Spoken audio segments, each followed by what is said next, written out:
the 46th President of the United States, Joseph R. Biden.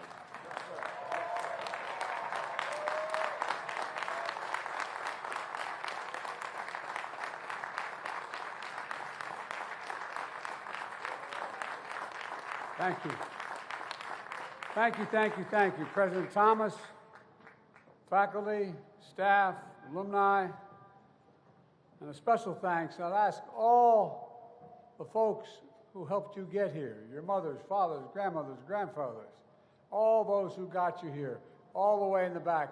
Please, parents, grandparents, all will help. Stand up because we owe you a debt of gratitude. To all the families.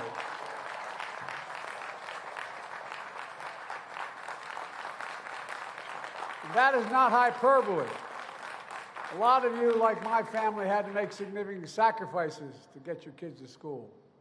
It mattered. It's mattered a lot. And the friends of Morehouse and the Morehouse men of class of 2024, I got more Morehouse men in the White House telling me what to do than I know what to do. You all think I'm kidding, don't you? You know I'm not. And it's the best thing that's happened to me. Scripture says, the prayers of a righteous man availeth much. In Augusta, Georgia, a righteous man once enslaved set foot for freedom. The story goes, he feared no evil. He walked through the valley of the shadow of death on his way north to free soil in Philadelphia.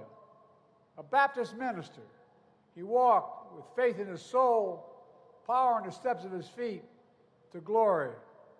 But after the Union won the war, he knew his prayers availed him freedom that was not his alone. And so this righteous man, Richard Coulter, returned home, his feet weary, his spirit in no ways tired. 157 years ago, you all know the story, but the rest of the world doesn't and should. In the basement of a Baptist church in Augusta, he and two other ministers, William Jefferson White and Edmund Turney, planted the seeds of something revolutionary, and it was at the time. A school to help formerly enslaved men enter the ministry, where education would be the great equalizer from slavery to freedom, an institution of higher learning that would become Morehouse College. I don't know any other college in America that has that tradition, that consequence. So the class of 2024, you join, as you know, a sacred tradition. And education makes you free, and Morehouse education makes you fearless. I mean it. Visionary, exceptional. Congratulations, you are Morehouse men. God love you.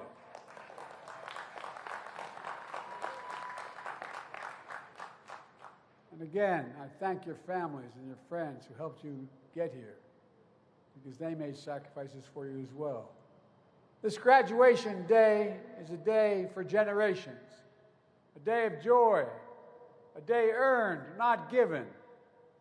We gather on this Sunday morning because if we're in church, perhaps it would be this reflection. It would be a reflection about resurrection and redemption. Remember, Jesus was buried on Friday. And it was Sunday. On Sunday, he rose again. But we don't talk enough about Saturday, when his disciples felt all hope was lost. In our lives, in the lives of the nation, we have those Saturdays to bear witness the day before glory, seeing people's pain and not looking away. But what work is done on Saturday to move pain to purpose? How can faith get a man, get a nation through what was to come? Here's what my faith has taught me. I was the first Biden to ever graduate from college, taking out loans, my dad and all through school to get me there. My junior year, spring break, I fell in love at first sight, literally, with a woman I adored. I graduated from law school in her hometown. I got married and took a job at a law firm in my hometown. Wilmington, Delaware. But then everything changed. One of my heroes, and he was my hero, a Baptist minister, a Morehouse man, Dr. Martin Luther King. In April of my law school graduation year, he was murdered. My city of Wilmington, and we were, to our great shame, a slave state, and we were segregated. Delaware erupted into flames when he was assassinated, literally. We're the only city in America where the National Guard patrolled every street corner for 9 full months with drawn bayonets, the longest stretch of any American city since the Civil War. Dr. King's legacy had a profound impact on me and my generation, whether you were black or white.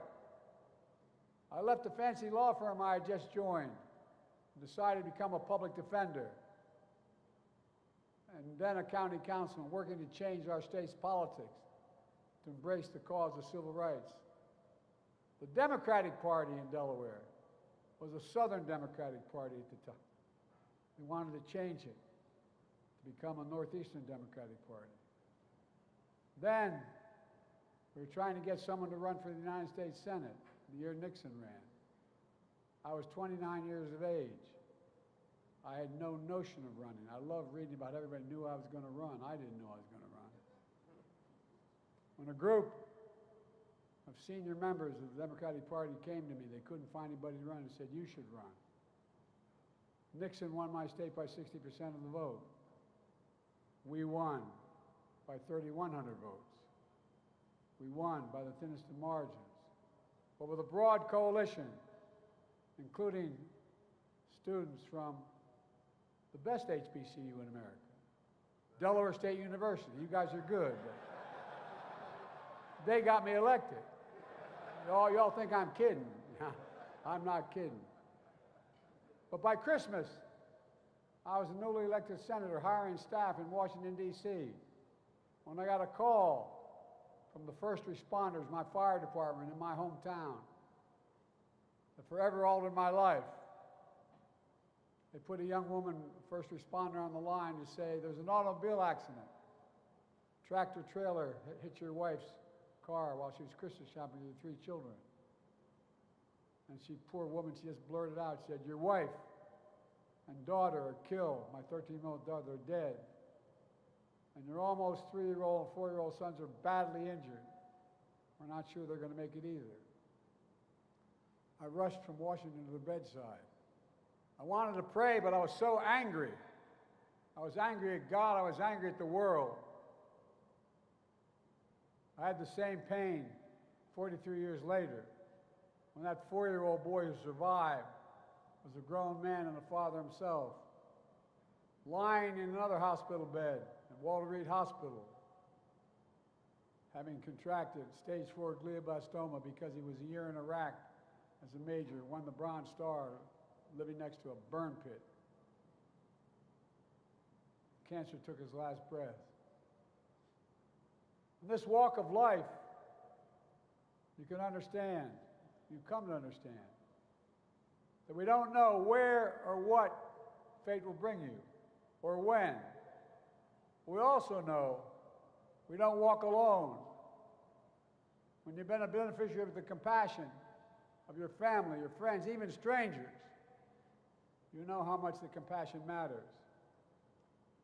I've learned there is no easy optimism, but by faith, we can find redemption. I was a single father for 5 years. No man deserves one great love, let alone 2. My youngest brother was a hell of an athlete, did a great thing. He introduced me to a classmate of his. Said, "You'll love her. She doesn't like politics." But all kidding aside, until I met Jill, who healed the family and all the broken places. Our family became my redemption. Many of you have gone through similar or worse and even worse things. But you lean on others. They lean on you. And together you keep the faith in a better day tomorrow. But it's not easy. I know 4 years ago, as some of your speakers have already mentioned, It felt like one of those Saturdays.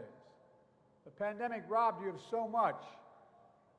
Some of you lost loved ones, mothers, fathers, brothers, sisters, who aren't able to be here to celebrate with you today. You missed your high school graduation. You started college just as George Floyd was murdered. And there was a reckoning on race. It's natural to wonder if democracy you hear about actually works for you. What is democracy? If black men are being killed in the street, what is democracy? The trail of broken promises still leave black communities behind. What is democracy? You have to be 10 times better than anyone else to get a fair shot. And most of all, what does it mean, as we've heard before, to be a black man who loves his country, even if it doesn't love him back in equal measure?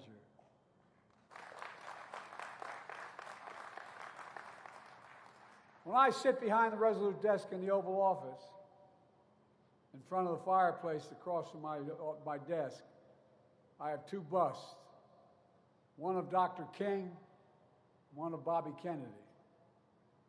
I often find myself looking at those busts, making decisions. Ask myself, are we living up to what we say we are as a nation?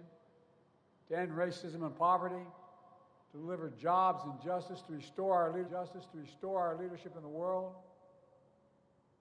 I look down and see the rose around my wrist that was that of my late son he had on him when he died at Walter Reed, and I was with him. I asked myself, what would he say? I know the answer because he told me in his last days. My son knew the days were numbered. The last conversation was, Dad, I'm not afraid, but I'm worried. I'm worried you're going to give up when I go. You're going to give up. We have an expression in the Biden family. When you want someone to know, give your word, you say, look at me. He was lying to me, he said, look at me, Dad. Look at me. He said, give me your word. Give me your word as my father, that you will not quit, that you will stay engaged. Promise me, Dad. Stay engaged. Promise me. Promise me. I wrote a book called Promise Me, Dad, not for the public at large, although a lot of people ended up buying it. It's for my grandchildren and great-grandchildren to know who Beau Biden was. The rose around my wrist, the bust in my office remind me that. Faith asks you to move heaven and earth to make better days. Well, that's my commitment to you, to show you democracy, democracy, democracy is still the way. If black men are being killed in the street, we bear witness. For me, that means to call out the poison of white supremacy, to root out systemic racism. I stood up for George Floyd's family to help create a country. We don't need to have that talk with your son or grandson as they get pulled over. Instead of a trail of broken promises, we're investing more money than ever in black families and black communities. We're reconnecting black neighborhoods cut off by old highways and decades of disinvestment when no one cared about the community. We've delivered checks in pockets to reduce black child poverty, the lowest rate in history. Removing every lead pipe in America so every child can drink clean water without fear of brain damage and can't afford to remove the lead pipes themselves. We're delivering affordable high-speed internet so no child has to sit in a parent's car or do their homework in a parking lot outside of McDonald's. Instead of forcing you to prove you're 10 times better, we're breaking down doors so you have 100 times more opportunities. Good-paying jobs you can raise a family on in your neighborhood. Capital to start small business and loans to buy homes. Health insurance, prescription drugs, housing that's more affordable and accessible. I've walked the picket line and defended the rights of workers. I'm relieving the burden of student debt Many of you have already had the benefit of it, so I can chase your dream and grow the economy. When the Supreme Court told me I couldn't, I found two other ways to do it. And we were able to do it because it grows the economy. And I, in addition to the original $7 billion investment in HBCUs, I'm investing $16 billion more dollars, more in our history, because you're vital to our nation. Most HBCUs don't have the endowments. The jobs of the future require sophisticated laboratories, sophisticated opportunities on campus. We're opening doors so you can walk into a life of generational wealth, to be providers and leaders for your families and communities. Today, record numbers of Black Americans have jobs, health insurance, and more than ever. Democracy is also about hearing and heeding your generation's call to a community free of gun violence and a planet free of climate crisis, and showing your power to change the world. But also know, some of you ask, what is democracy? We can't stop wars that break out and break our hearts. In a democracy, we debate and dissent about America's role in the world. I want to say this very clearly. I support peaceful, nonviolent protest. Your voices should be heard, and I promise you I hear them. I determined to make my administration look like America. I have more African Americans in high places, including on the court, than any president in American history, because I need the input. What's happening in Gaza and Israel is heartbreaking. Hamas's vicious attack on Israel, killing innocent lives and holding people hostage. I was there 9 days after.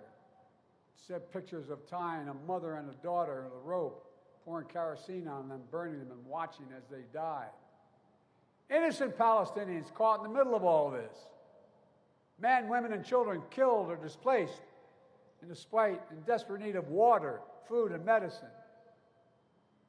It's a humanitarian crisis in Gaza. That's why I've called for an immediate ceasefire.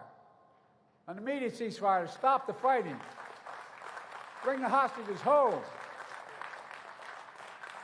And I've been working on a deal as we speak, working around the clock to lead an international effort to get more aid into Gaza, rebuild Gaza. I'm also working around the clock for more than just one ceasefire. I'm working to bring the region together, working to build a lasting, durable peace. Because the question is, and you see what's going on in Israel today, what after? What after Hamas? What happens then? What happens in Gaza? What rights do the Palestinian people have? I'm working to make sure we finally get a two-state solution, the only solution, for two people to live in peace, security, and dignity. This is one of the hardest, most complicated problems in the world, and there's nothing easy about it. I know it angers and frustrates many of you, including my family. But most of all, I know it breaks your heart. It breaks mine as well. Leadership is about fighting through the most intractable problems. It's about challenging anger, frustration, and heartbreak to find a solution. It's about doing what you believe is right, even when it's hard and lonely. You're all future leaders, every one of you graduating today. And that's not hyperbole. You're future leaders, all of you. You'll face complicated, tough moments. In these moments, you'll listen to others, but you'll have to decide, guided by knowledge, conviction, principle, and your own moral compass. The desire to know what freedom is, what it can be, is the heart and soul of why this college was founded in the first place, proving that a free nation is born in the hearts of men, spellbound by freedom.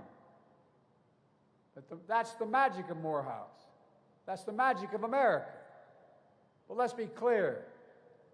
What happens to you and your family when old ghosts in new garments seize power? Extremists come for the freedoms you thought belonged to you and everyone.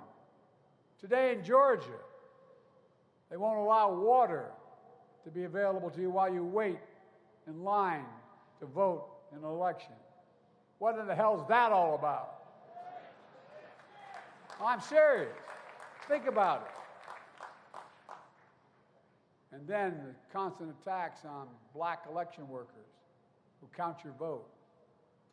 Insurrectionists who storm the Capitol with Confederate flags are called patriots by some. Not in my house. Black police officers, black veterans protecting the Capitol were called another word, as you'll recall. They also say out loud, these other groups, immigrants poison the blood of our country, like the Grand Wizard and fascists said in the past. But you know and I know, we all bleed the same color. In America, we're all created equal. Extremists close the doors of opportunity, strike down affirmative action, attack the values of diversity, equality, and inclusion. I never thought when I was graduating in 1968, as your honoree just was, we talked about, I never thought I'd be a president at a time when there's a national effort to ban books, not to write history, but to erase history. They don't see you in the future of America, but they're wrong. To me, we make history, not erase it. We know black history is American history.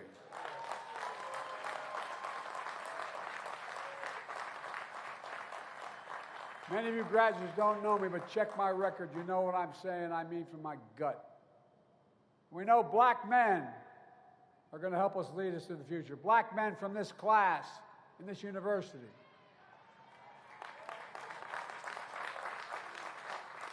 But graduates, this is what we're up against. Extremist forces aligned against the meaning and message of Morehouse. And they peddle a fiction, a caricature, what being a man is about.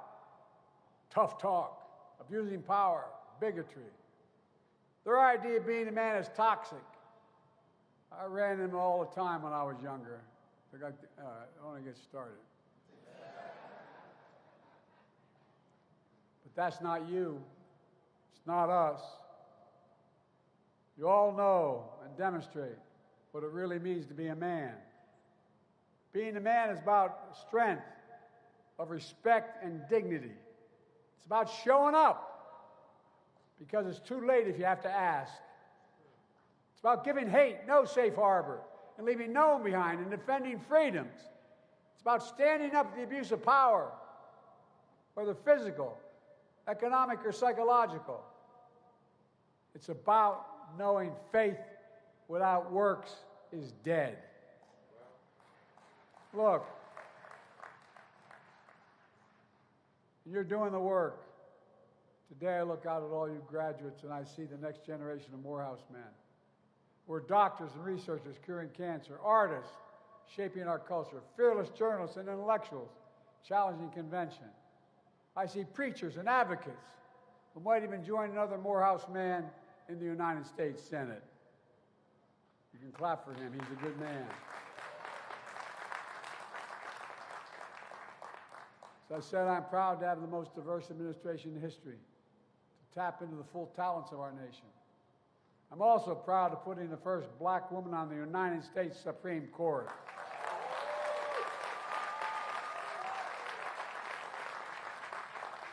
And I have no doubt one day a Morehouse man will be on that court as well. Oh, you know it. I've been vice president of the first black president and become my close friend, and president to the first woman vice president. Well, I have no idea, no doubt, that a Morehouse man will be president one day, just after an AKA from Howard.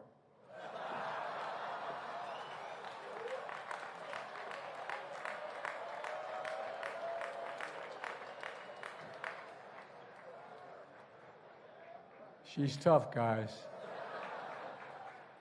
Look, let me close with this. I know I don't look like I've been around very long.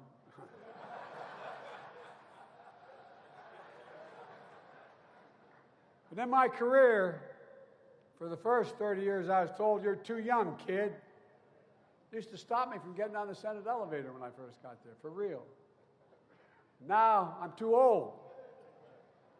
Whether you're young or old, I know it endures. The strength and wisdom of faith endures. And my hope for you is, my challenge to you is, that you still keep the faith so long as you can. That cap on your head proves you've earned your crown. The question is now, 25 years from now, 50 years from now, when you're asked to stand and address the next generation of Morehouse men, what will you say you did with that power you've earned? What will you say you've done for your family, for your community, your country, when it mattered most? I know what we can do. Together we're capable of building a democracy worthy of our dreams, a future where even more your brothers and sisters can follow their dreams, a boundless future where your legacies lift us up to show those who follow, a bigger, brighter future that proves the American dream is big enough for everyone to succeed. Class of 2024, 4 years ago it felt probably like Saturday. 4 years later you made it to Sunday, to commencement, to the beginning. And with faith and determination, you can push the sun above the horizon once more. You can reveal the light of hope, and I'm not kidding, for yourself and for your nation. The prayers of a righteous man availeth much. A righteous man, a good man, a Morehouse man. God bless you all. We're expecting a lot from you. Thank you.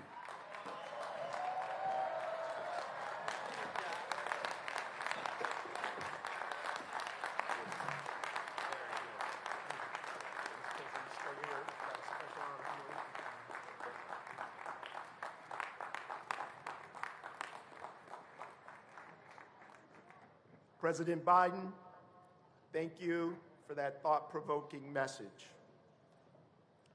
I want to say that from my point of view, you've been listening.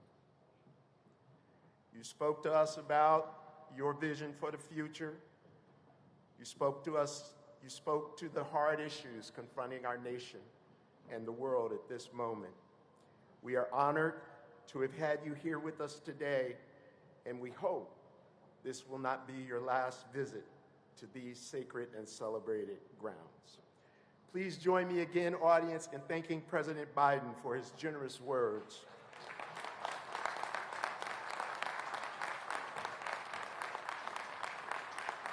And before you leave, President Biden, we want to present you with a very special honor today. Today, President Biden, it is my pleasure to confer upon you an honorary degree from Morehouse College and count you among the ranks of honorary Morehouse men.